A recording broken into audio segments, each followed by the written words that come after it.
গতকালকের ঘটনা, চট্টগ্রামে আমাদের প্রার্থীর উপরে গুলিবর্ষণের ঘটনা, এই সব কিছু নিয়ে কিন্তু প্রমাণিত হচ্ছে যে যা আমি বলছিলাম তা কিন্তু সত্য হচ্ছে আস্তে আস্তে। ষড়যন্ত্র কিন্তু থেমে নেই। রাজনীতি আমার চেয়ে আপনারা যে কম বুঝেন তা না। ক্ষেত্র বিশেষে আপনাদের অনেকের অভিজ্ঞতা আমার থেকে বেশি, অভিজ্ঞতা বেশি, জ্ঞান বেশি।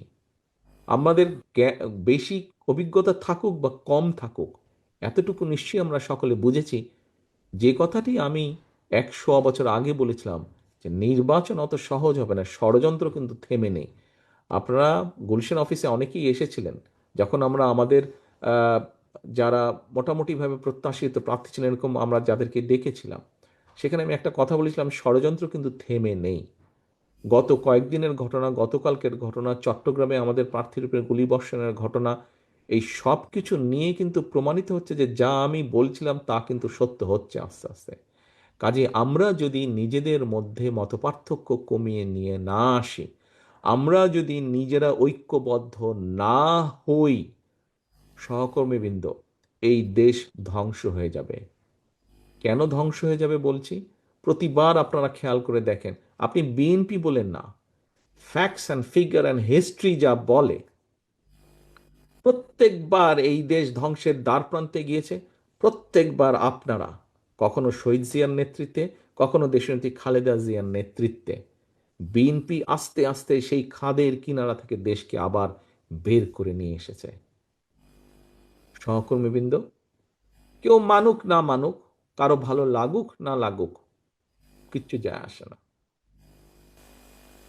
আমরা জানি সকল সময় যখনই দেশ সংকটে পড়েছে এবং জনগণ বিএনপির কাঁধে দায়িত্ব দিয়েছে, বিএনপি সর্বোচ্চ দিয়ে চেষ্টা করেছে জনগণের সেই প্রত্যাশা পূরণের জন্য।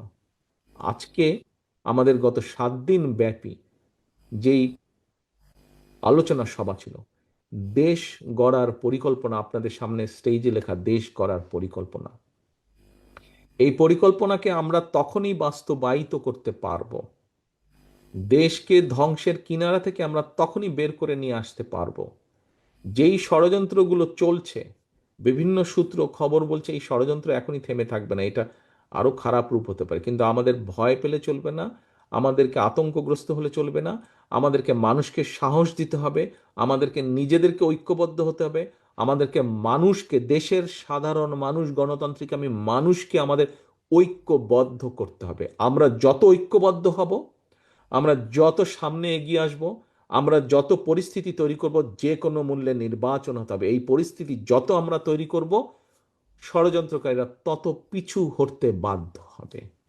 এবং তাদেরকে তাদেরকে পিছু হটানোর ক্ষমতা এবং শক্তি একমাত্র আপনাদের আছে।